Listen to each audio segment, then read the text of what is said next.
Why do you kinda look like my dad?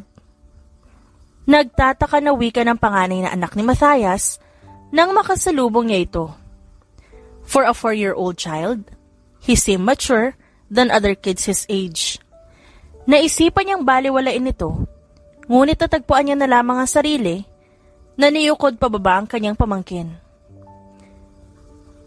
Napansin ko mahilig ka sa libro. Nakakatawa lang. Hindi mahilig sa libro si Matthias nung bata siya. Kilala mo si Dad? Inosenteng tanong ng pamangkin niya. Kinda. Sagot ni Jeremias, sabay tipid ng umiti dito. What's your name, kid? Sandaling nag-alangan ng bata bago ito humakbang palayo. I'm sorry, but my parents said I shouldn't talk to strangers. Tuluyan nang umalis ang kanyang pamangkin. At iniwan siya bigla sa kinatatayuan. Kung tutuusin, may punto naman ito. Subalit, hindi niya pa rin maiwasang masaktan. Obviously, his brother didn't let his children know his existence. Noong marinig niya ang balita na ikinasal na ito at nag-aanak, inasahan niya na yun mula sa kapatid. Tumayo na si Jeremias at tumungo papunta sa opisina ng ama. Nang buksan niya ang pinto, agad siyang naubo nang makapal na usok ang sumalubong sa kanya. What the fuck? Malutong na wika ni Jeremias nang maabutan ng ama na abala sa pagsisigarilyo. Oh, Jeremias, son. Bungad nito at muling umihip at nagbuga ng usok. I'm so happy to see you. Oh yeah, you do. Sarkastiko na tugon ni Jeremias at naiinis na umingos. Hindi ako magtatagal dito. At alam mo kung bakit ako nandito ngayon. Oh, I know, Jeremy. I know. Puno ng kumpiyansa na sagot ng ama bago na pangisi. Pero una sa lahat, pag-usapan natin ang tiyuhin mo kung paano siya nabaon sa utang at napasa ang responsibilidad sa'yo nang pumanaw siya. I didn't expect that you would step up for him. May anak naman siya para asikasuhin ang problema nila. Ba't kailangang ikaw ang mag-asikaso? Kagustuhan ko na makatulong sa pamilya ng kumupkup sa akin at wala kang magagawa kung ganun ang gusto kong mangyari. Diretsahang sagot ni Jeremias. Naningkit ang mga mata ng kanyang ama bago ito yumukod sa lamesa. Ang tanong, kagustuhan mo ba talaga? $1 million is huge amount of money, Jeremy. Oo, naging ama ang tiyuhin mo sa'yo. At napalapit sa'yo ng sobra, pero gawain ba yun ng matinong ama? Wala ka sa posisyon para magsalita kung anong matinong gawain ng ama o hindi. Dahil hindi mo yun nagawa, kahit pa manubuhay pa ang aking ina. Ang maangkin ng yaman ko, ang pinunta ko sa Isla Cruz, at wala nang iba. Mas matutuwa ako kung makukuha ko na yun ngayon din. Walang pakundangang wika ni Jeremias para mapangiti ang ama. Sure, I would give you your fortune as one of my heirs. In one condition. Give me a grandchild. Kondisyon ng kanyang ama, kaya gulat na gulat siya sa kanyang kinauupuan. Ano? Anong klaseng kondisyon yan? Galit na tanong ni Jeremy. At hindi na napigilan na duruhin ang kanyang ama. How could you ask for an impossible condition? You clearly want me to go through hell? It's not impossible. Your brother Matthias did it. Nang aasar na sagot ng kanyang ama, para mas lalo lamang siyang mainis. And look what got to him. A beautiful and happy family. Hindi ba? Dapat yung ipagpasalamat sa akin? Si Matthias yun. Magkaiba kaming dalawa. Katwiran niya. Sa mga oras na yun, gusto niya nang magwala sa loob ng opisina, subalit pinigilan niya. Wala akong planong magkaanak o mag-asawa. Kung kaya ng kapatid mo, bakit di mo kayanin? Paghahamon sa kanya nito. Besides, Ganyan din ang gusto ni Matthias noon. Ang hindi mag-asawa. Pero nilunok niya ang sinabi niya. Oh, fuck it. I'm not like him. I'm out of here. Singhal ni Jeremiah sa ama, sabay nagmarcha patungo sa kanyang villa. At para bang inaasar siya ng tadhana nang makasalubong niya si Matthias, kaya napahinto siya sa paglalakad. Matthias also stopped, but he didn't say a word. Hanggang sa tuluyan na siya nitong nilagpasan at iniwan. Umalis ito na, wala man lang sinasabi kahit isang kataga. Napamura na lamang si Jeremiah sa sobrang inis. Doon naman ito magaling ang iwan siya sa ere. Kahit nung mga bata pa man sila. At saka, bakit pa ba siya huminto? Para ano? Para makausap ito? Para namang hindi pa siya nadala sa ginawa nito noon. Sobrang sama ng loob niya. Kaya natagpuan niya ang sarili patungo sa delantera. At doon nagpakalunod sa alak. Maraming babae na umaligid sa kanya. Ngunit isa lamang ang nakakuha ng kanyang atensyon ng gabing yon. Ang babaeng nakasuot ng sexy red dress habang sumasayaw sa gitna ng dance floor. The moment their eyes met, she stepped towards him and joined him in the bar. That night, they became a good companion to each other, and they drank until they couldn't anymore. Hanggang sa hindi niya na naalala ang nangyari at nagulat na lamang siya kinabukasan. Napamura si Jeremiah nang mapagtanto ang kanyang ginawa. He ended up sleeping with a woman in red dress last night. And worse, he stayed for a cuddle. Sandali siyang napatunganga bago niya naisipang umalis.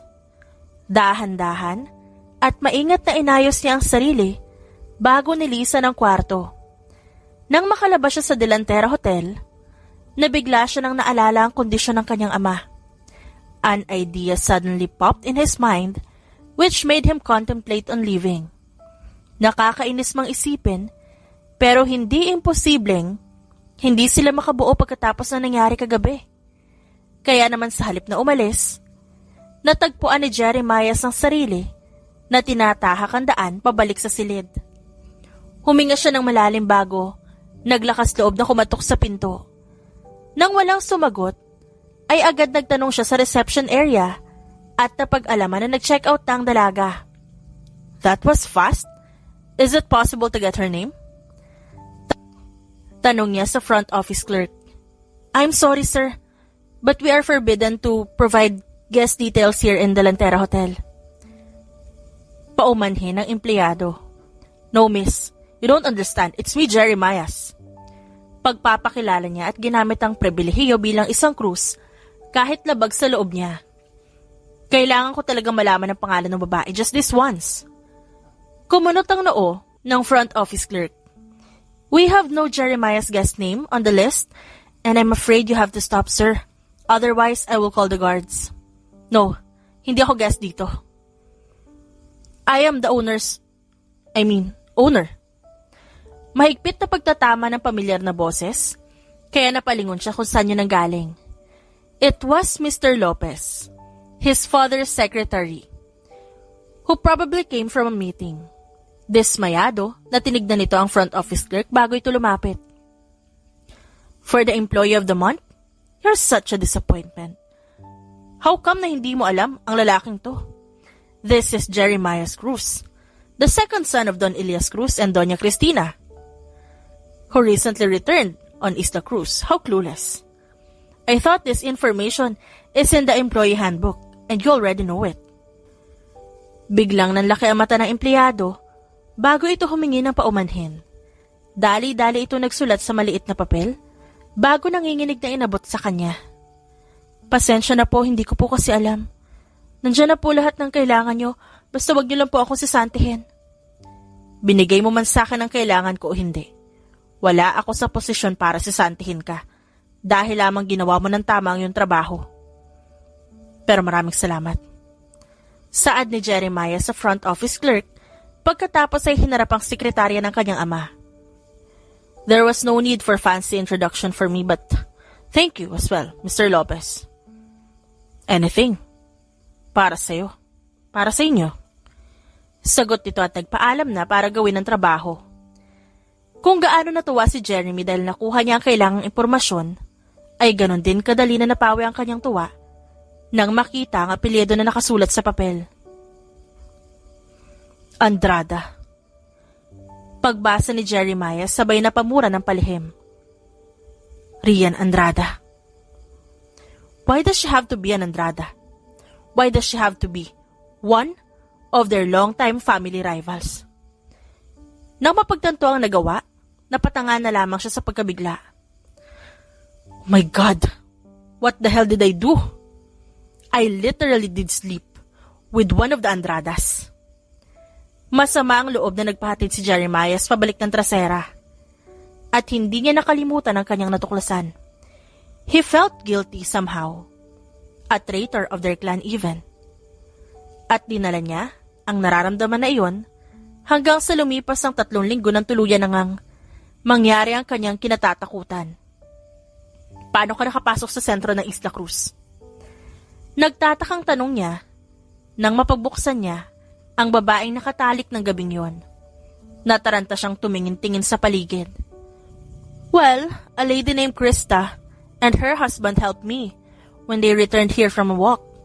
Sinabi ko na kilala kita kaya pinapasok nila ako sa gate at tinuro nila kung nasa ng villa mo. Sagot ni Rian at inilapit ang pregnancy test sa kanyang muka. It's positive.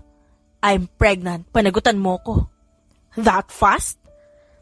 Hindi makapaniwala ang tanong ni Jeremiah at napasabunot sa kanyang buhok. Kilala mo ba kung sino ako? Naiilitang nag-ikot na mga mata si Rian bago ito walang ganang umupo. Do you think I'll be here if I don't? Isa ako sa mga dapat mong nilulubayan, Miss Andrada. Alam kong alam mo ang family history ng Cruz at Andrada. Pagpapaalala ni Jeremiah sa dalaga. Yeah, I know. Your great-great-great-aunt and my great-great-great-uncle died because they fall in love with each other. So, what if they're like Romeo and Juliet in the past? Di naman sila mabubuhay kung lulubayan kita. At saka, dinadala ko ang anak mo ngayon. Tama lang na panagutan mo ko kasi nilandi mo ako nung gabing yon. Paninisi nito, kaya napaatras siya sa pagkabigla. Hey! Take a break there, Miss Andrada. Nilandi mo rin ako nung gabing yon. Kaya may nangyari sa atin. Well, Mr. Cruz, nilandi natin ang isa't isa. Kaya dapat lang na panugutan natin itong dalawa. Gate nito, sabay turo sa tiyan, kaya tuluyan na siyang sumuko. Halos maiyak si Jeremiah na napasabunot sa kanyang buhok.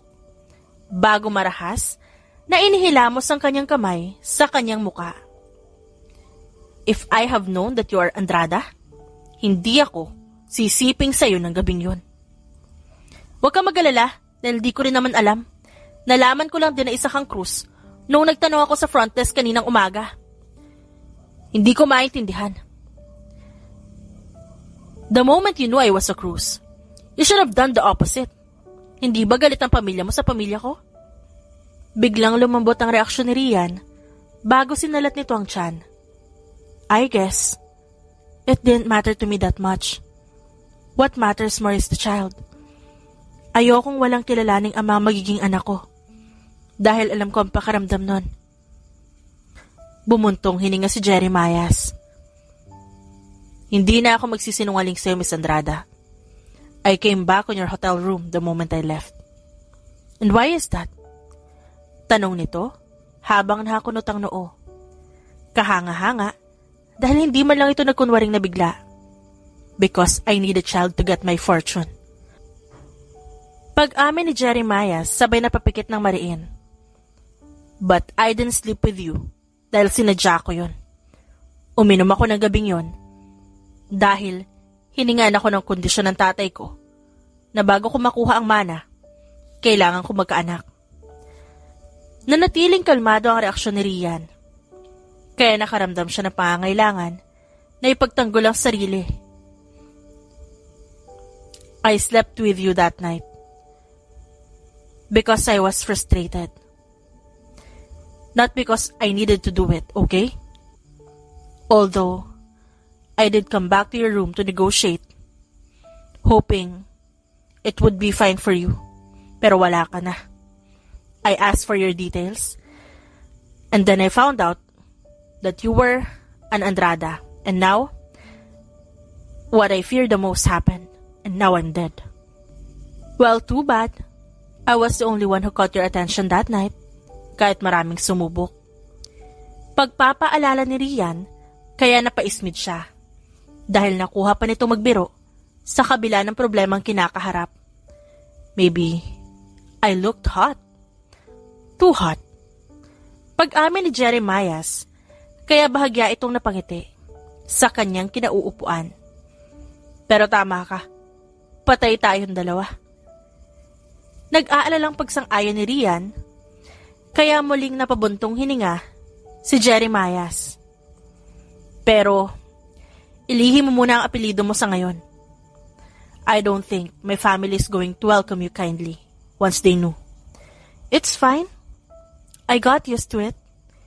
Halos lahat ba naman ng tao kumampi sa inyo dito sa Samar simula na nangyari.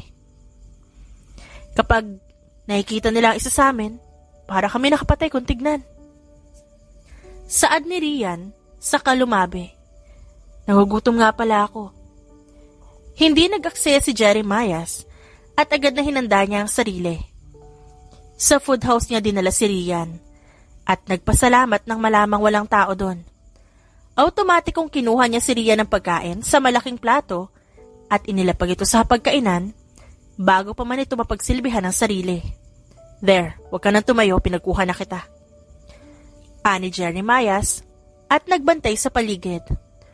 Buntis lang ako, hindi baldado. Kaya kong kumuha ng sarili kong pagkain, Mr. Cruz. At saka wag kang mag-alala. Walang nakakakilala sa akin dito. Pagtitiyak ng babae, kaya tuluyan ng naibsan ng kanyang kaba. Pinanood niya si Rian kumain. Pero nabigla siya nang tinignan siya nito ng masama. Ano? I was just watching you. What happened to that sweet girl I met last night? That's my alter ego when I'm drunk. This is the real me. Diretsahang sagot ni Rian at nagpatuloy sa pagkain. Huwag ka manood sa akin, kumain ka rin. Kasi alam kong kagigising mo lang. Hindi na napigilan ni Jeremias ang mapangiti nang malamang kahit paano nag-aalala ito sa kanya. Narinig ba kita ng tama? Na-concern ka sa akin? Oh please, all I'm saying is you need energy to lie. Diretsahang pagkaklaro nito, kaya naglaho ang ngiti niya sa labi.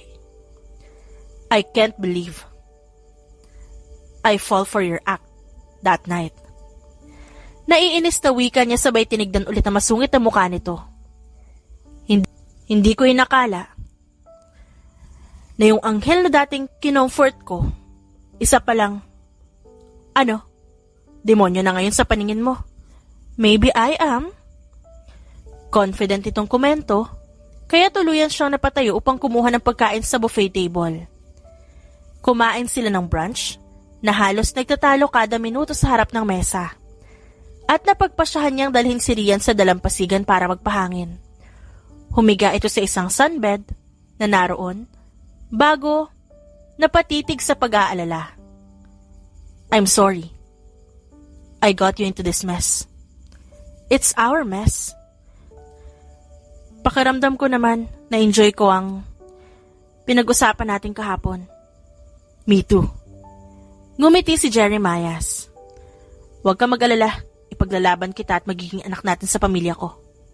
Kung sakali man, nalabag ang aking ama dahil lang isa kang Andrada. Halata sa mukha ni Rian ang pagkagulat. Pero, tipid na pagngiti lamang ang kanyang tinugon. Pagkatapos nila magpalipas ng oras sa dalampasigan, agad na inalalayan niya ito pabalik sa kanyang villa. Ano ba yan, Jeremy? Uulitin ko, buntis lang ako, hindi baldado. I know you can, but still let me help. Simula ngayon, hayaan mong tulungan kita. Puno ng pagtataka na tinignan siya ni Rian, kaya siya bahagyang napaatras. I mean, for our child. Pagbawi agad ni Jeremias. Hindi na sumagot si Rian at napangiti siya nang hinayaan siya ng babae. Dahil napaaga ang tulog ni Rian, maaga siyang nagising kinabukasan. Nagtungo siya agad para ihanda ang gamit sa sala at nagsimulang magpinta sa maliit na canvas para magpalipas ng oras. Bago pa man sumikat ang araw, natapos niya na ang ginagawa at napakain niya na rin ng sarili. I'm sorry, I overslept. Wika ni Jeremiah paglabas nito ng silid tulugan. May gusto ka bang kainin? Hindi sumagot si Rian at patuloy siyang sumimsim ng kape. Pakiramdam niya ay magtatanong muli ito, pero hindi na natuloy nang makita ang tirang leftover toast sa kanyang tapat. Mukhang kumain ka na. Huminga ng malalim si Jeremiah at hindi mo ako tinirhan. O naisipan na ipagluto man lang? Dinadala ko ang anak mo, hindi mo ako katulong. Diretsahang sagot ni Rian, kaya napatingin sa kanya si Jeremiah. I didn't mean it that way. Nagtataka lang ako kung ba't di mo ako inayang kumain. I always enjoy eating with others. Nagkibit balikat si Rian at itinoon ang mata sa hapagkainan. Well, I don't. And I'm not sorry. Ganyan ka ba talaga? Na lagi mong minamas sa mga lahat ng bagay? Tanong nito at tila nahimigan niya ang kawalang paniwala sa tono. Taas noong hinarap ni Jeremiah at tinignan ito ng diretso sa mga mata. Hindi ko kasalanan kung ayaw ng mga tao sa akin kasi isa akong Andrada. At hindi mo ako masisisi kung lagi kong nararamdaman na kailangan ko ipagtanggol ang sarili ko kasi hindi ako mayaman at pinapaboran katulad mo at ng pamilya nyo. Everybody liked the Cruzes and we received the opposite. Now, if you cannot tolerate this attitude of mine, then it's not my problem anymore. Sandaling natahimik si Jeremiah bago nagsalita. Ang sinasabi ko lang naman, hindi mo kailangan iparamdam sa akin kung gaano mo ako kinasusuklaman, Rian. Yes, we have that rivalry running in our blood because we were born with it. But it doesn't matter to me, you see? Hindi naman nagmamatter sa akin kung Andrada ka eh. All I want is for you to return the way I treat you. The kindness I'm showing you. Pero mukhang ang tanga ko para mag-expect ng ganun sa katulad mo. Sinadya niyang hindi magsalita at hinayaan itong lumabas sa villa. Nang namayani ang katahimikan sa loob ng silid, doon niya napagtanto ang kanyang ginawa. Defending herself and being rude is different. Talaga bang masyado siyang naging malupit kay Jeremiah? Humugot ng malalim na paghinga si Rian at napagpasyahan niyang maglibot sa lugar. Isla Cruz is one huge island. Bilang isang rival family ng mga Cruz, hindi niya kailanman inasahang makakatapak siya sa pagmamay-ari ng isang Cruz. Lalong-lalo na ang mabuntis ng isa sa mga ito. Ipininta na lamang ni Rian ang pag-aalala na nararamdaman niya hanggang sa binili yun ng isang babaeng tumulong sa kanya kahapon dahil nagustuhan nito ang kanyang ipininta, si Krista Cruz, na napag-alaman niyang asawa ng nakatatandang kapatid ni Jeremiah. If it's not too much for me to ask, I would love to have a paint of this picture as well. Wika nito sabay inabot ang litrato ng masayang pamilya nito habang naliligo sa dagat. Magbabayad ako kahit magkano basta maipagpinta mo lang kami. I really love how you paint. Sure. Pagsang-ayon ni Rian, dahil sa kaloob-looban niya kailangan niya ring kumita ng pera. I paint for a living. It would really mean a lot to me to paint this amazing family portrait. Nagpasalamat si Krista at nagpaalam na nang sunduin siya ng asawa nito. Napangiti siya ng masaksihan kung gaano kasaya si Krista sa piling ng asawa at sandali siyang napaisip kung posible ba yun sa lagay niya. At kung gano'n na lamang ang kanyang pag-iling-iling nang mahinuhang masaya sa piling niya si Jeremiah. There was no way she could be happy with Jeremiah. Walang oras na hindi sila nagtatalo. Masayang bumalik si Rian sa villa dahil kahit papaano kumita siya sa araw na yon. Subalit agad napawi ang kanyang ngiti nang masalubong niya si Jeremy pabalik sa villa. "Have you eaten lunch?" Nag-aalalang tanong nito. Akmang magsusungit na naman siya nang maalala niya ang hinaing ni Jeremias kaninang umaga. "Hindi pa." "Give me a minute and I'll cook for us." Wika nito sabay pinagbuksan siya ng pinto. Sandaling nag-alangan si Rian sa kabutihan na ipinakita nito sa kabila ng nangyari kanina. Pero hindi niya yun magawang kontrahin. Maybe that's what Jeremias did from her. To show that she can depend on him at times. At wala siyang idea kung paano yun gawin. Lumaki siyang walang ama na nag-aruga sa kanya. Kaya inaral niyang tumayo sa sariling paa na hindi dumadepende sa iba. Alright. Pagsang-ayon niya at pumasok na sa loob. Nanatili siyang tahimik habang nagluluto. At hindi niya maiwasang sipatin ang gawin nito. At tila ba, hindi niya na nabawi ang kanyang mata nang maging kaaya-aya na titigan niya si Jeremias habang tumatagal. Hanggang ngayon, hindi pa rin siya makapaniwalang nakalimutan niya ang nangyari sa kanila ng gabing yon. When Jeremias looked at her direction, a memory hit her all of the sudden. Kakaisip niya sa gabing yon, tila ba unti-unti na yung bumalik sa kanyang sistema at hindi niya alam kung dapat niyang maramdaman gayong ilang pagitan lamang ang layo niya mula kay Jeremias. "Rian." "Ay, Dipper." Gulat na sambit ni Rian bago niya napagtanto na nasa harap niya na pala ang binata. Nahihiyang nag-iwas siya ng tingin nang sandaling magtama ang kanilang mga mata. "Ayos ka lang ba? May masakit ba sa'yo?" Tanong nito sabay nilapag ang dalawang plato ng garlic pepper steak na may gravy sa gilid at kanin. Sinalat nito ang kanyang noo na agad niyang tinulak palayo. "I was just checking if you're sick. Mainit ka tas namumula ang mukha mo." Gulat na nasalat ni Rian ang kanyang pisngi at bahagyang lumayo sa lalaki. "Please, don't come near me." Kumunot ang noo ni Jeremias. "Why? I thought we're okay now. You let me cook for you and I did. Wala naman akong ginagawang masama. I recalled what happened that night between us. I got overwhelmed, that's all. Wala kang ginawang masama." Pagsabi niya ng totoo, at inabot ang isang plato na inihanda nito para sa kanya. "Maraming salamat para dito." Nakangiting nakapangalumbaba si Jeremias sa kanyang harap bago siya pinakatitigan. "So you remembered how you played deeper to me, huh?" "I did. And so what? I remembered how you wished for me to ride you on top, so that makes us even." "Well, yes. Because like I said, you were hot and you still are." Kumindat pa ito sa kanya. "Alam mo, ikaw lang ata nakilala ko babae na kahit galit maganda pa rin. Alam mo yun, yung mas gumaganda kapag nagagalit? Kahit na palaging naka-ekis yung kilay mo." Tinaasan niya ito ng kilay bilang tugon kaya tumawa ito. "Ay naku Rian, ang sungit mo talaga. Kailan ka kaya titiklop sa akin?" Pagbiro ni Jeremias at nagsimula na itong kumain. "I hope our child takes after you. I love how independent and strong-willed you are. Akala ko ba ayaw mo sa akin dahil masyado akong independent? Hindi ganun ang ibig kong sabihin. Ang gusto ko lang naman, maramdaman ko maaasahan ako. Lalong-lalo na kung magiging ama na ako. Believe it or not, I have issues with my father.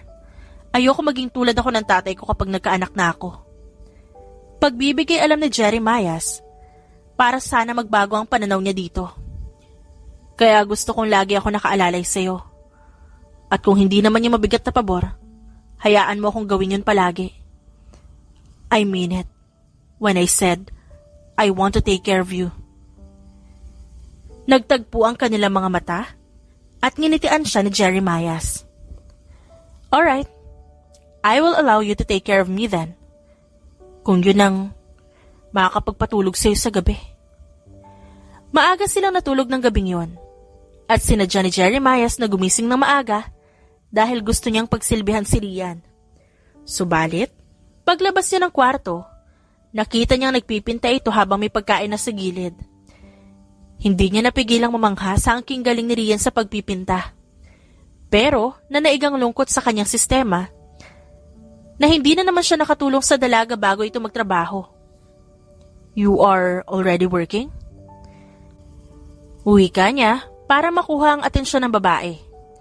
Napagtanto niyang sina Matthias at ang pamilya nito ang pinipinta ng babae. Oo, at patapos na ako sa ginagawa ko. I want pancakes. What? Sabi ko gusto kong kumain ng pancakes at saka maraming bacon at 2 itlog. Pansin ko madali ako magutom kaya kung okay lang. Okay lang, okay na okay. Natutuwang sagot ni Jeremias, sabay maggiliw na tumungo sa kusina. Hindi ko alam na magaling ka pala magpinta. Sa totoo lang trabaho ko to Mahirap para sa aming mga Andrada na makapagtrabaho matapos na nangyari. Everybody hated us. I'm just lucky that I know how to paint. I'm sorry. Dahil sa pamilya namin kaya kayo binabatikos lagi. Don't be. Di mo naman kasalanan kung nangyari yun, no? Wala tayong kasalanan dun. Saad nito at ngumiti sa kanya. And the moment he saw her beautiful smile, pakiramdam niya may kung anong kalabog sa kanyang puso. Akala niya guni-guni niya lamang yon.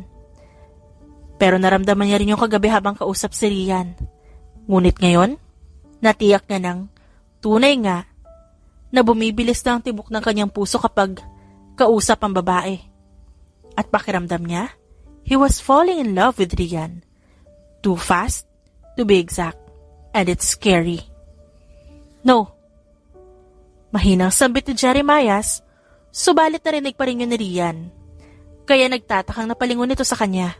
I mean, yes, tama ka. Hindi natin kasalanan yon. Can you make me coffee too? Paghiling nito, kaya napatingin siya sa baso nito sa tabi. Maaari ko ba malaman kung pang ilang baso mo na? Kung sakaling gagawan kita ngayon? 2. Please make me 1. Huling baso ko na yan ng kape ngayong araw, promise. Okay. Ngumiti si Jeremiah sa dalaga.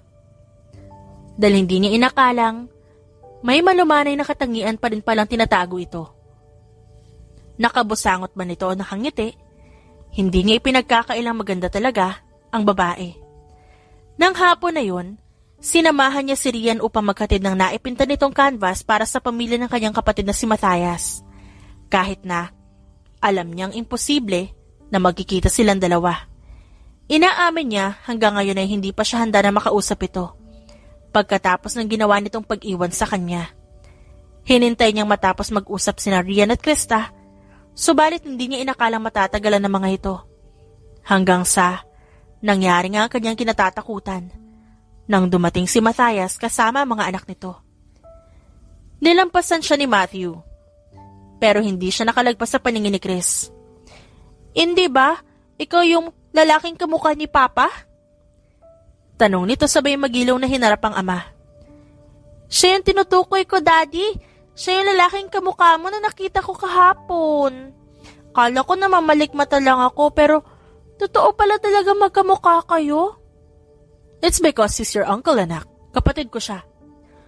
Lumiwanag ang mukha ni Chris bago siyang initian. Oh, then, that doesn't make you stranger anymore. Nice to meet you, Uncle. Hindi alam ni Jeremias ang itutugon, kaya wala siyang idea na napatingin na lamang sa pamangkin. Nang hindi niya na natiis ang biglaang engkwentro, natagpuan niya ang sariling naglalakad papunta sa dalampasigan kung saan lagi silang naglalaro tuwing dapit hapon. At hindi niya napigilang mapaiyak nang maalala niya ang naramdaman nang malaman ang pag-alis ni Matthias noon. Jeremy. Wika ni Matthias sabay hugot ng malalim na paghinga. Alam kong mali. Huwag mo nang ituloy. Kahit anong sabihin mo, hindi pa rin magbabago ang katotohanang iniwan mo ako sa ere ng mga oras na kailangan kita. Iniwan mo kami ni Nicolas. I was just a child. Hindi mo alam kung gaano kahirap ang pinagdaanan ko habang hinahanda akong sumunod sa yapak na ating ama. Wala akong nahanap na ibang solusyon kundi umalis. Pero naging mahirap para sa akin na gawin yun. Kasi kailangan ko yung iwan dito sa isla. Paliwanag ng kanyang kapatid at bumakas din sa boses nito ang sobrang kalungkutan.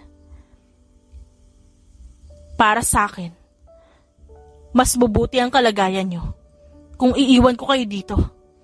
Kasi hindi ko pa naman kayo mabubuhay nun. Pero yun ang problema. Iniwan mo kami para manatili sa marangyang buhay pero namatay naman kami sa lungkot at pangungulila. Puno ng hinanakit na wika ni Jeremias at hinarap ang kapatid. The least you could do is to stay with Nico and I as our older brother. Especially after her mother died. Pero umalis ka. And I was sorry. Hanggang ngayon dinadala ko pa rin ang pagkakasalang ginawa ko sa inyo na pag-iwan. Kaya kung kailangan na manghingi ako ng tawad, buong buhay kong gagawin. Handa akong gawin yun sa inyong dalawa ni Nicolas. Noong una, ay humakbang siya palayo dito. Pero kalaunan, hinayaan niya na ang kapatid na tuluyang mayakap siya. Galit ako sa'yo. Oo. Pero hindi malayo ang pagkakasala ko nang iwan ko rin si Nico. And I fucked up as well as his older brother. Ang kanyang hinanaing para sa kanyang nakatatandang kapatid ay tila naging paglabas din ng kanyang pagkabigo para sa sarili. Mas hinigpitan ni Matthias ang pagyakap sa kanya, kaya mas lalo siyang napaiyak. Bata pa lang tayo. Nabigo na tayo ng ating ama Jeremy. Gusto kong isipin na balang araw na sana mabalik pa ang masasaya nating pinagsamahan. Kagaya ng iniwan nating bakas dito sa mismong dalampasigan. Alam kong hindi madaling magpatawad. Pero plano kong panindigan ng pagiging kapatid ko sa'yo sa pagkakataon nito kung hahayaan mo lang ako. Hindi sumagot si Jeremias. Hindi dahil hindi siya tutol sa kapatid. Kung hindi dahil hindi niya inaasahan yun mula kay Matthias. Handa ako maghintay. Dugtong nito at tumalikod sa kanya. Subalit bago pa man ito tuluyang makalayo, nagsalita siya. Hindi pa rin ako marunong mag-assemble ng fishing rod. Sabi mo tuturuan mo ako, di ba? Turuan mo ako bukas agad-agad. Hindi ito makapaniwalang napatanga sa kanya. Kaya nilagpasan niya na lamang ito para sunduin si Rian. Sa mga oras na yon, hindi niya itatanggi na gumaan na mabigat na dinadala niya ng halos 15 taon. Nasa kalagitnaan si Rian ng pagpapahinga nang dumating si Krista sa dalampasigan. Halata ang pag-aalala sa mukha nito. Huwag ka mag-alala. Magiging ayos lang ang dalawa sa pangingisda. Tama lang na makapag-bonding naman yung dalawang yun. Wika niya, kaya napangiti si Krista. Mabuti talaga na nagkausap na sila. Alam mo, gusto ko talaga yung mga paints mo eh. Pero may ibang dahilan ako, kaya nagpapinta ng family portrait namin. Naisip ko na sa pamamagitan nun baka magkaharap ang dalawa. At sa tingin ko naman gumana ang plano mo. Namamanghang tugon ni Rian dito kasi naging mabisa ang hakbang na yon. Maniwala ka, isang araw lang na magkasama ang dalawang yan, malalaman nila kung gaano sila nangulila sa isa't isa. After all, they are brothers. Sa tingin ko nga tama ka. Pagsang-ayon ni Krista at hindi na muling umimik. Puno ng kuryosidad, napatingin siya kay Krista at namanghang napanatili nito ang ganda kahit na may anak na itong dalawa. Bilang isang ina, sa tingin mo ba mahirap ang magkaanak? Oo, mahirap. Pero nakayanan kong harapin ang lahat kasi may mapagmahal at supportive akong asawa. So kailangan pala ng pagmamahal. Sambit niya. Ngunit dahil sa pag-aalala, nagtunog yung hindi tiyak. Oo, hindi mo naman siguro yung problema, di ba? Nakita ko si Jeremy habang naghihintay siya sa'yo sa bahay kahapon. I see love and patience. Just like Matthias has for me. Sandaling nag-alangan si Rian. Hindi ko alam. Hindi ko pa yun masasabi sa pagitan namin ngayon. Really? Akala ko you're in love. Hindi ko lang yun nakita sa mga mata ni Jeremy, kundi sa mga mata mo din. Naging palaisipan para kay Rian ang sinabi ni Krista. Buong araw, naisip niya ang bagay na yon. Hanggang sa nakarating na si Jeremias. Hindi gaya na nakaraan, may kung anong saya siyang nakita sa mukha nito. Hindi ka makakapaniwala sa nakuha namin ni Kuya. Nakakuha kami ng malaking isda, babe. Tapos mamaya, mag-iihaw kami sa dalampasigan. Pagbibigay alam nito, pero hindi niya maiwasang magulat sa ginamit nitong endearment. Did you just call me babe? Oh, I'm sorry. Agad nitong paghingi ng paumanhin. Siguro sobrang excited lang. Kaya natawag kitang ganon. Di ko sinasadya. Hindi na yun mauulit, huwag kang mag-alala. Alright. Napangiti si Rian sa binata bago siya tumungo sa kanyang silid tulugan. Pagkasara niya ng pinto, tuluyan siyang napahilig doon, habang salat ang kanyang dibdib kung saan kumakabog ng malakas ang puso niya. Oh God, tama nga si Krista. Mukhang gusto ko na talaga si Jeremy. Sa kabila ng realisasyon na yon, napasimangot pa rin siya. Hindi niya naman sinabi na hindi niya gustong tawagin siya ng ganung paraan. Nagtanong lang naman siya para ikumpirma. Simula nung araw na yon, dumistansya siya kay Jeremias. Hinahayaan niya magluto ito sa kanya, pero hindi siya nagtatagal na makasama ito. Lalong-lalo na kung malapit sila sa isa't isa, hanggang sa napansin nito ang kanyang pag-iwas isang araw. May nagawa ba ako mali? Tanong ni Jeremias kaya napalingon siya dito. Abala siya sa pagtingin sa kanyang website kung meron bang nagpapapinta sa kanya. Wala naman. Bakit mo natanong? Bakit ko natanong? Kasi nararamdaman kong dumidistansya ka sa akin. Baka sa boses nito ang pagkainis. Abala lang ako. You know, I'm checking if magkakaroon ako ng client. Ganun ba? Kung magpapinta kaya ako sa'yo, mananatili ka ba matagal sa tabi ko? Sandaling nasupil ang kanyang plano na ilabas ang kanyang canvas mula sa kanyang lalagyan bago siya nagpatuloy. I'm sorry, but I have to decline your request. May nauna nagpapinta sa akin. Well, I will pay thrice than them. Ipinta mo ko. Kung yun ang daan para makausap kita na maayos, ipinta mo ko. Babayaran kita ngayon, agad kung gusto mo, basta ipinta mo ko. Tiningnan niya ng mariin si Jeremias bago siya nag-iwas ng tingin. I'm sorry, I can't. May karapatan akong tumanggi ng customer. See? Iniiwasan mo ko. Yun ang sabihin mo. Dumidistansya ka sa akin. Galit ka ba sa akin, Rian? Kung oo, bakit? Dahil ba nag-inom kami ng gabing yun at tinabot kami ng madaling araw? Yun ba? Kung di yun ang dahilan, ano? Sabihin mo sa akin, ba't mo ako iniiwasan? Sunod-sunod ditong tanong. Sabihin mo sa akin kung anong problema. Walang problema. May gagawin ako. Kaya lubayan mo ako, Jeremias? Hindi na narinig pa ang tugon ni Jeremias nang tuloy-tuloy na siyang umalis sa villa. At doon niya napagtanto na naiwan ang mga brush niya sa loob ng bahay. Kaya hindi niya magagawa ang dapat na gawin. Oh God! Wika niya sa hangin bago siya umupo sa dalampasigan kung saan may lilim. Sinalat niya ang dibdib at pinakalma. Bakit ang hirap magkagusto sa isang tao? Mahirap ba?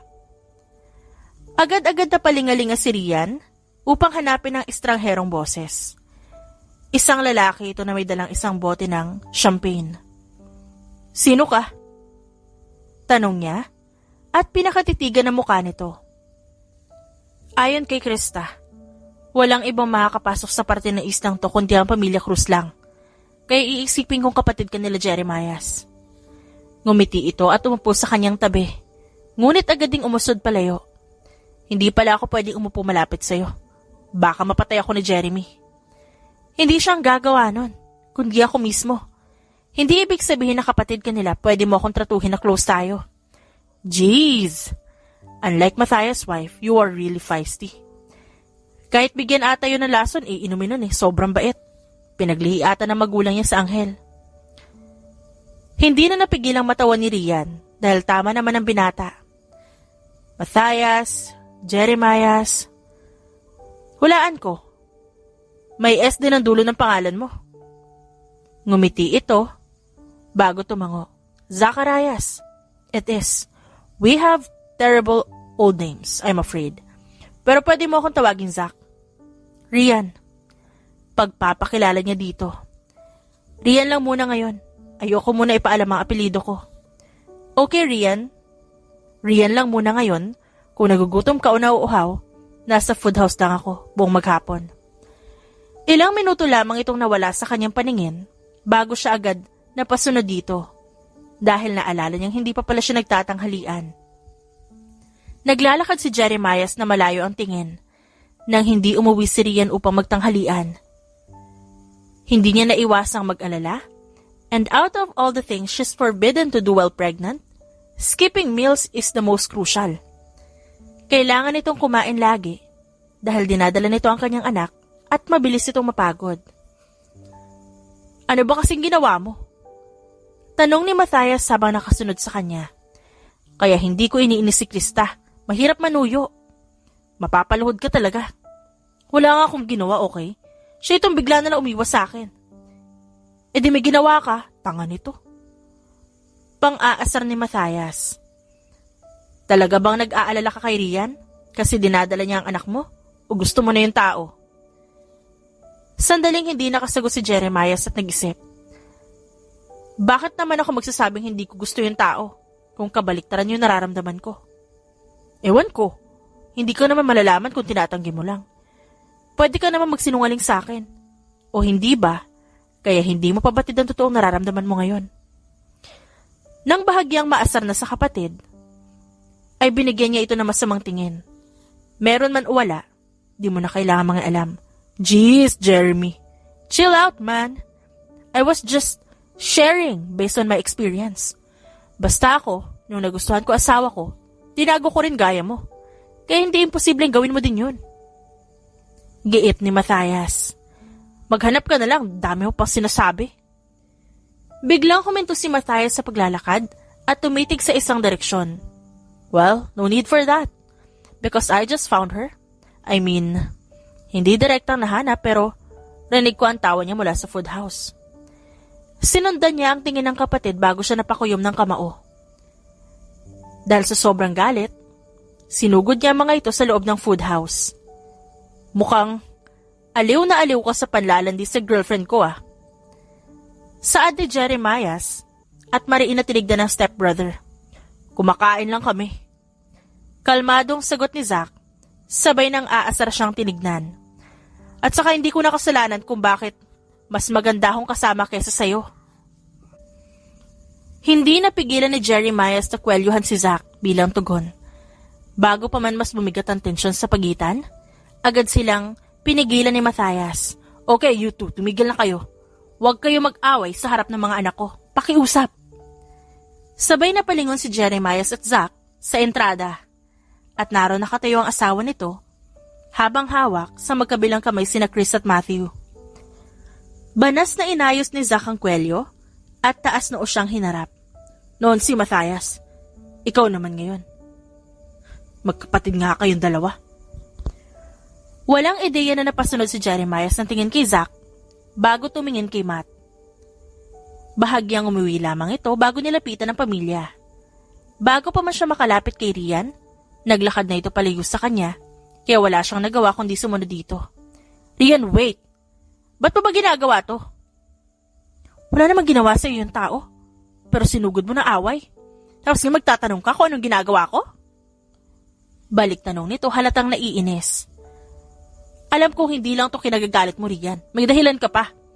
At hindi ko yun alam at hindi ko malalaman hanggat di mo sinasabi sa akin. Kung marunong ka lang makiramdam, malalaman mo. Saad nito, bago naglakad palayo. Husto namang malakas na umihip ang hangin, kaya lumagpas yun sa kanyang pandinig. Ano? Wala akong sinabi. Hindi ka lang pala manhid, bingi ka rin. At kung maaari, lubayan mo ko. Dahil may kailangan akong gawin. Ayoko makita yung pagmumukha mo. Pinanood niya itong isarado ang silid, Subalit hindi nagtagal, sinundan niya ito sa loob. No, you don't mean that, Rian. Kasi dapat isinarado mo ang pinto kung ayaw mo talaga ako makita. Tinitigan siya ng mariin ng babae. Bago niya tinawid ang pagitan para hulihin ang mapupulan nitong labi.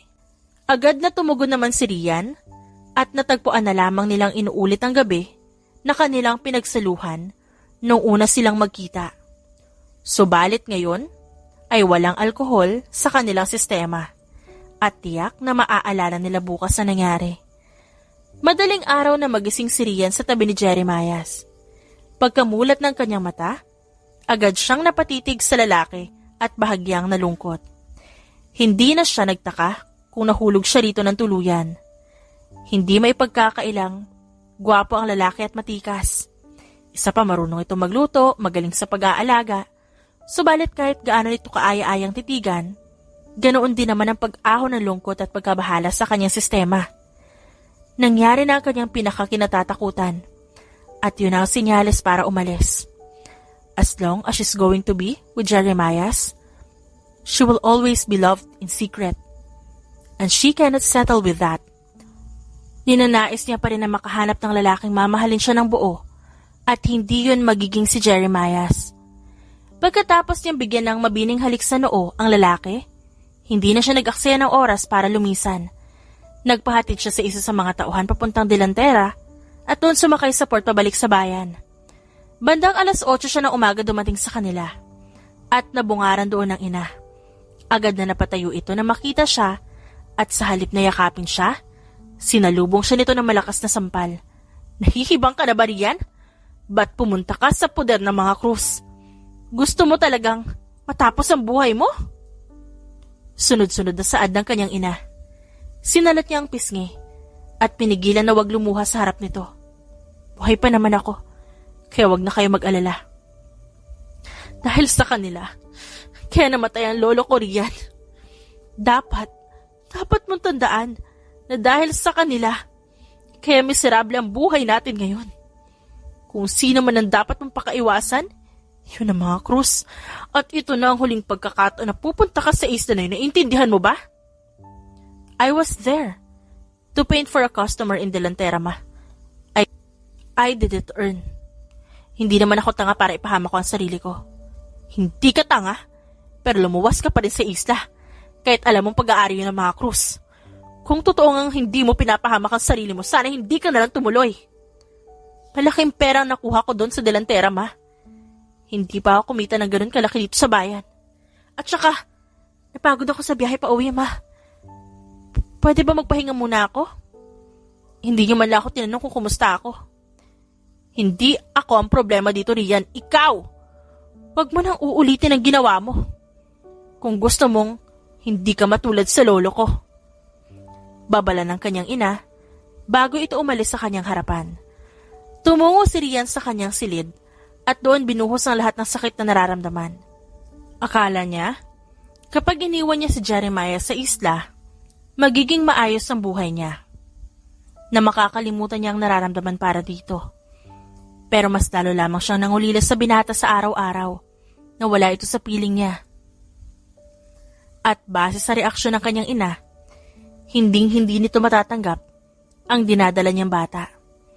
Samantalang si Jeremias ay halos mabaliw kakahanap kay Rian. Simula nang mawala ito sa kanyang tabi. Nakailang balik na siya sa Trasera at Delantera ng ilang araw upang hanapin si Rian, subalit hindi niya ito makita sa kung saan. Naiiyak na lamang siya sa isang tabi. Bago siya sinampal ng realidad, iniwan siya nito. Umalis si Rian. Umalis ito at hindi na ito babalik pa. She's probably just around.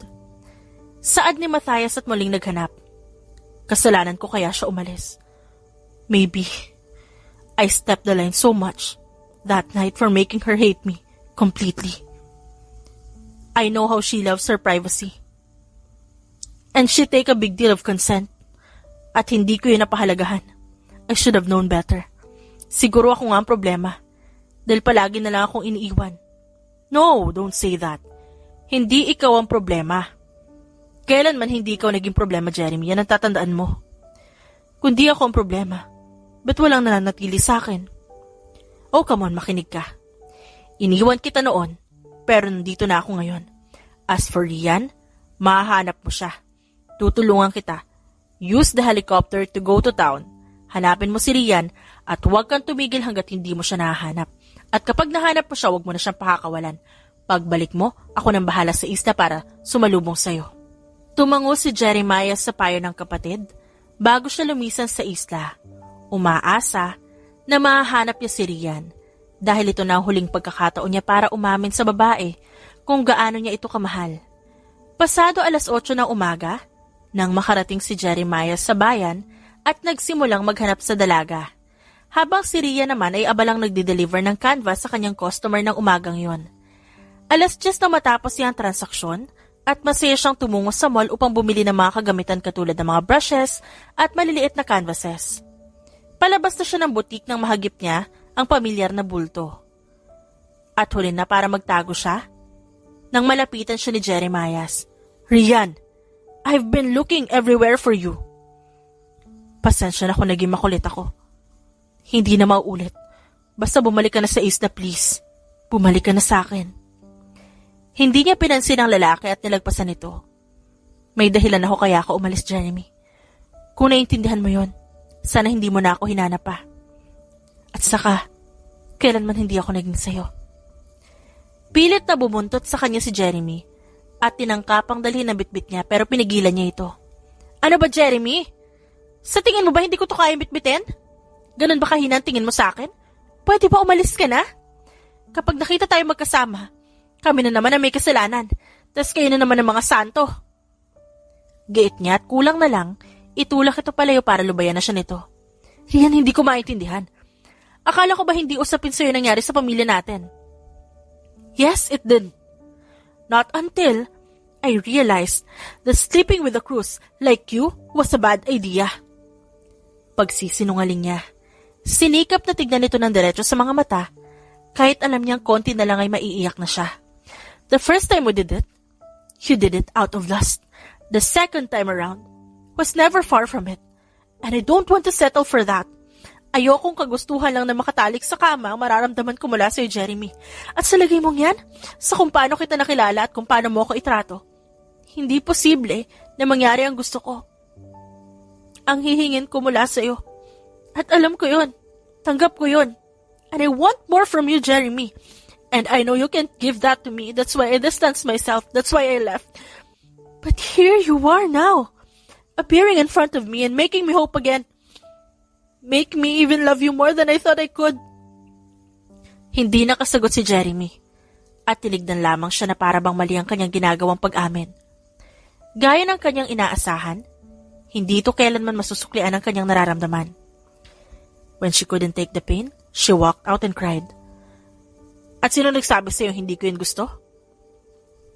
Tanong nito kaya napahinto siya sa paghakbang. Sino nagsabing hindi mo rin nabihag ang puso ko? The moment I want to prove myself to be dependable, I was already feeling the need to impress you, Rian, to make you fall for me. Hindi ko inamin sa sarili ko pero alam ko sa tuwing pinagsasabihan kita, sa tuwing iningitian mo ko, sa tuwing tinitignan mo ko natutunaw ako. Nanatiling gulat, nilingon niya si Jeremiah. Para makita itong nakatingin sa kanya ng puno ng pangungulila. I wasn't able to admit that earlier, but I realized what I feel for you after you left. I want you to be more than just a mother of my child. I want you to love me, and I want to love you, Rian. Believe me, I do. I just wanted to hear the permission from you before I do it. Napangiti siya kay Jeremiah bago niya pinunasan ng mga luha. Then love me, Jeremy. I will gladly allow you to love me. Dahil sa tuwa, hinalikan siya nito sa labi. Ngunit agad din itong itinigil dahil marami ang naron. Halata sa mukha ng mga ito ang pagkadismaya. Kaya hinalikan na lang siya nito sa noo. God, you don't know how much I missed you. Halos salukugin ko ang buong bayan mahanap ka lang. Puno ng pagmamahal, na tiningalan niya si Jeremiah bago ipinulupot ng mga kamay niya sa bewang nito. Ano pang hinihintay natin? Umuwi na tayo sa isla. Agad namang sumang-ayon silang dalawa, Bago siya nito dinala sa rooftop ng mall. Hindi na siya nagulat nang dala nito ang helicopter ng mga crews at yun ang ginamit nila pauwi. Nang parating na sila, tinanaw niya ang isla mula sa bintana at gano'n na lang ang kanyang pagsinghap nang makita ang malalaking titik na nakasulat sa buhangin. Pagkalingon niya kay Jeremias, may lahad na itong singsing. Will you marry me, Rian Andrada? Hindi makapaniwalang napatakip ng bibig si Rian bago siya tumango. Yes, I will marry you. Sinuot niya ang singsing sa kanyang palasingsingan at binigyan ng mabilis na halik sa labi ang lalaki. Naluluhang napatingin si Rian sa lalaki at muling binasa ang mga letra. Paano kung hindi pala kita mahal? Anong gagawin mo? E di gagawin ko lahat para makayanan mo ako mahalin. I was going to confess after that night, but the next day you disappeared, kaya hinanap kita. Wala akong planong may mahaling iba, kundi ikaw lang. Pag-amin ni Jeremiah sa kanya, kaya napaiyak na siya. Paano ang papa mo? Alam niya ba isa akong Andrada? Matatanggap niya kaya kapag nalaman niyang Andrada ang pakakasalan mo? Nag-aalalang tanong ni Rian. Ipaglalaban kita. Kung di ka niya matanggap, maghahanap ako ng paraan para makuha ang pabor niya. You can trust me, Rian. At Rian, may isa ka pa palang bagay na dapat malaman. Kaya, gusto ko makuha ang mana dahil gusto ko makatulong sa pamilya na kumupop sa akin. Kailangan ko mabayaran ang utang ng tiyuhin ko na iniwan niya sa amin bago siya pumanaw. And that was my purpose coming back to the island. But I didn't know there was another reason for me to look forward to. And that is you, Rian. Ikinulong ni Rian ang mga pisngi ni Jeremias gamit ang kanyang palad bago niya itong initian. Hindi ko maintindihan kung ba't kailangan mong patunayan na katiwa-tiwala ka, Jeremy. You have always been dependable and thoughtful to others, and you have a good heart, I know. Sa nakikita ko ngayon, wala na akong dapat na ipag-alala para sa magiging anak natin dahil alam ko magiging mabuti kang ama. Don't you think na magiging katulad ako ng tatay ko? Of course not. Mabuti kang tao at maalaga at di ko itatanggi na magaling ka rin magluto. Sagot niya at kinindatan nito. Sa wakas, napangiti na rin niya si Jeremias. At bago dumating ang kapatid nitong si Zach, I guess you had a yes. But I guess I wouldn't be celebrating yet because Father had summoned you both. Bungad dito at nag-aalala silang tinignan.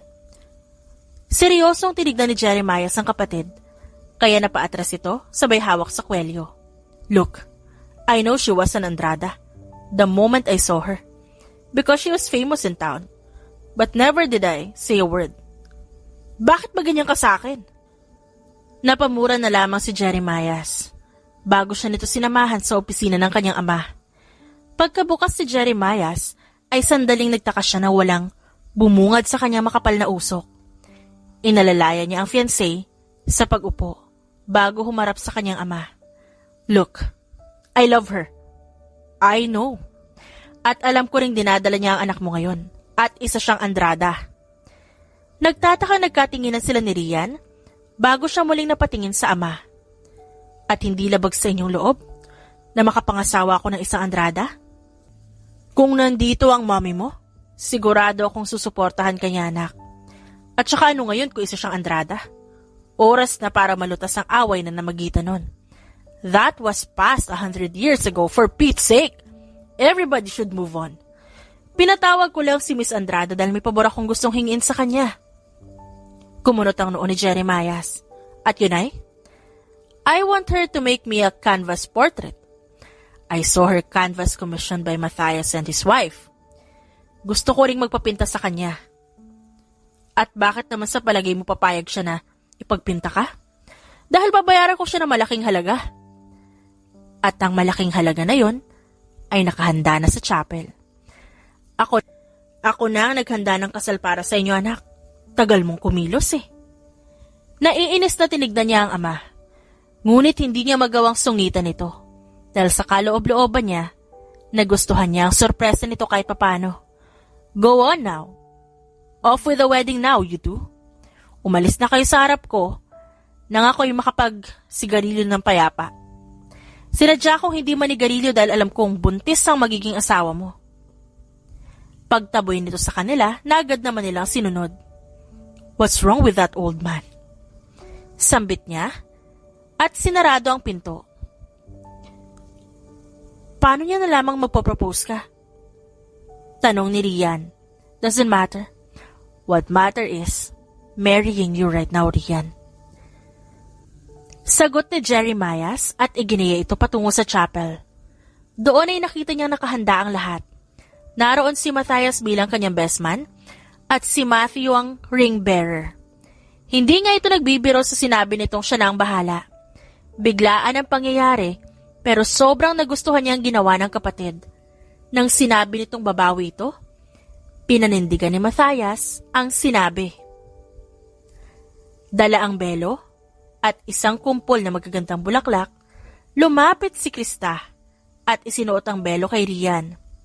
With a smile, she left Rian on the entrance and went to the priest's side to wait for her on the aisle. Bago pa man humakbang palapit si Rian, tumulo na ang kanyang luha. At halos maiyak siya nang magpalitan sila ng sagot at vow sa harap ng altar. Umalis sila sa chapel na yon na masayang kasal na at nakatali sa isa't isa. I love you. Naiiyak na wika ni Rian at tinignan siya ng puno ng pagmamahal. Nung unang iniwasan kita, doon ako nakaramdam na nahuhulog na ako sa'yo. At inisip ko na baka hindi masuklian ang nararamdaman ko. Kaya umalis ako bago pa ako masaktan. Pero ngayon, napagtanto kong wala pala akong dapat ikatakot. Mahal na mahal kita, Jeremias Cruz. At hindi ako nagsisisi na ikaw ang minahal ko.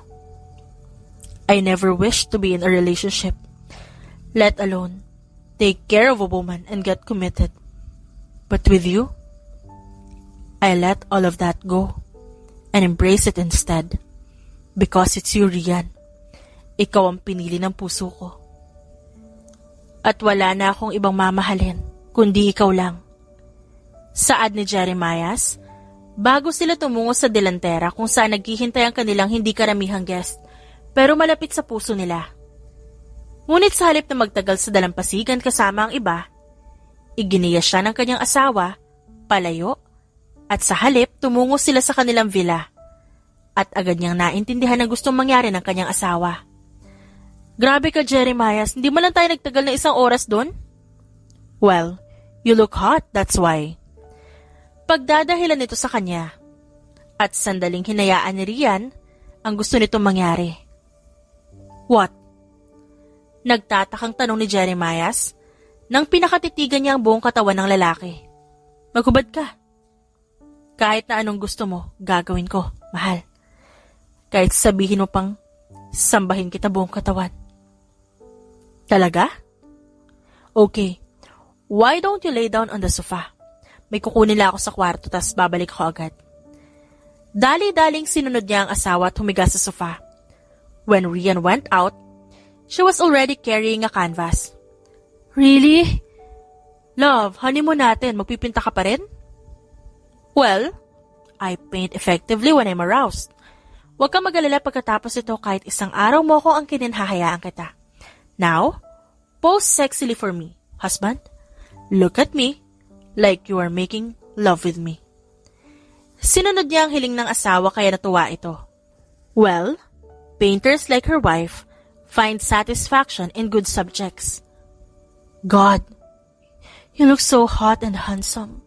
Husband, deserve mo ng masarap na reward mamaya. Napangiwi si Jeremias at naramdaman na ang pangangalay ng katawan. Well, sa tingin ko, hindi ko to kayang gawin pang habang buhay. But you know what would? Making love with you, that's for sure. Marahil, hindi na napigilan ng asawa ang kanyang panghihikayat, kaya napatigil ito sa ginagawa at lumapit sa kanya at tuluyan ng pumaibabaw. 1 year later, oh, a boy! Dismayadong tanong ng kanyang pamangkin na si Matthew at tinignan ng kanilang anak. I was really hoping for a girl though, Tito. Ang tagal kasing lumabas ng baby girl namin sa tummy ni Mommy. Naiinip na ako. Oh, sorry for that, buddy. Paumanhin ni Jeremiah sa pamangkin at ngumiti dito. Konting hintay pa. Makikilala mo na rin ang baby sister mo sa mga susunod. Yes, in 6 months. Matthew, anak, anong sinabi ko sa iyo tungkol dito? Lumabi lang si Matthew bilang sagot bago ito tumakbo palayo upang magpatuloy sa paglalaro. Sabay silang napatingin kay Matthew at napangiti. Ilang taon mula ngayon, magiging ganyang kalikot ang anak mo katulad kay Matthew panigurado. And good luck to you when that happens. Natatawang pang-aasar ni Matthias sa kanya. Nakaya mo naman, di ba? Kakayanin ko rin yan. Siyempre naman, ikaw pa. Masasarap pala ang niluto mong pagkain para sa binyag ni Jeremiah. Hindi na ako nagtaka kung bakit nagka-restaurant ka kagad sa Pasay at naging successful chef. Isa yun sa mga dahilan kung ba't ako umalis. I want to pursue culinary and start my own restaurant someday. Anyway, I heard about what happened to Tobias and his band, kuya. Nag-aalala ako nang marinig ang balita. Alam ko ang stepbrother natin siya. At kailanman, hindi tayo naging malapit sa kanya. Pero hindi ko maiwasang mag-alala. Ako rin. But he's in the hospital right now, recovering. And hoping to wake up soon. Sana, kapag nalaman niya nangyari, makabangon na siya. As for Nicholas being the famous actor he is now, I doubt if he will ever return in the island. At alam mo kung bakit. Biglang napaisip si Jeremiah sa kanilang kapatid at malungkot na lamang na sumang-ayon. Siya mismo, hindi rin tiyak kung makikita niya pa ito pagkatapos ng nangyari sa nakaraan. Ilang minuto ang nakalipas nang dumating si Rian, hawak-hawak ang anak nila na si Jeremiah. Agad na napangiti siya sa magandang asawa at maingat na kinarga ang anak nila. Kamusta ka, mahal? Hindi ka ba napagod sa pagluluto? Tanong nito at minasahe ang kanyang balikat. Nasanay na ako kasi ako mismo nagluluto sa restaurant natin minsan. Hindi talaga ako makapaniwalang kamukha ko ang bata. Malamang, malakas ang dugo niyo eh. Inaasahan ko na kahawig mo siya. Ganon din naman si Chris at Matthew sa tatay nila. Okay lang, at least may pogi akong asawa at anak. Napangiti si Jeremiah sa asawa bago ito pinakatitigan. Pasensya na kung hanggang ngayon nahihirapan ka pa rin hingin ang pabor ng pamilya mo. Dahil isang krus ang naging asawa mo. Alam ko kung gaano kahirap yun para sa'yo. Ayoko mabuhay na sundin ang gusto nila. At pakawalan ka. Isa lang ang buhay ko at pinili kong mahalin ka. At di ako nagsisisi sa desisyon kong yun. Tumangutango naman si Jeremiah. And also, marrying you is the best decision I made as well. Laking pasalamat ko talaga na naakit mo ako ng gabing yun. It only took a year when they received another blessing again. Binigyan sila ng Panginoon ng panibagong babaeng anak na pinangalanan nilang Rayyan. Buwan lamang ang lumipas nang umani ang kanyang asawa ng marami pang tagahanga na sumali ito sa kompetisyon sa pagpipinta at nasungkit ang gintong medalya. Habang ang kanyang restaurant na El Placer ay lumaganap sa Pilipinas at nagka-franchise ng 11. Madali lang lumipas ang araw nang bumalik sila sa Isla Cruz para mag-celebrate ng kanilang 3rd anniversary. Akalain mo yun? Ang bilis lang ng panahon. 6 na taong gulang na si Chris. Si Matthew naman 5 na. Jeremiah is almost 2. My daughter Kia is 1. And now Rayyan knows how to walk. Magiliw na wika ni Krista habang nakatingin sa anak nitong nakikipaglaro sa anak nilang si Rayyan. Nagpaalam ng saglit si Chris, bumalik sa kwarto para kunin ang eyeglasses pero kunot noon na itong bumalik sa food house. Ganun na ba kalabo ang mata ko? Para makasalubong na naman na isa pang kamukha mo, Dad? Sa halip na sagutin ng anak, napatingin siya kay Matthias at nagkatinginan sila. Agad nilang naintindihan ang isa't isa at sabay ring nabigla. Kung totoo man ang nakita ng kanyang pamangkin, isa lang ang ibig sabihin nun. Nicholas is back on the island. But the question is why? Pagkatapos ng kanilang ginawang paglisan, malabong mapatawad pa sila ni Nicholas, lalong-lalo na siya. Maya-maya, lumapit si Rian at tumayo sa kanyang tabi, kaya nawala ang kanyang pangamba para sa kapatid. If only our mother could see how happy we are, it would make her heart full, as it did mine. Aniya, sabay hinawakan ng mahigpit ang kamay ng asawa bago ito hinarap. I love you so much, Jeremiah Cruz. Hindi kita kailanman, hindi minahal. Araw-araw kitang pipiliin, Rian Andrada. Rian Andrada Cruz. Mananatiling ikaw ang mamahalin ko hanggang dulo. Tugon ni Jeremiah at sinelyuhan ng pangako ng isang halik. At yun ay tutuparin niya habang buhay. The End.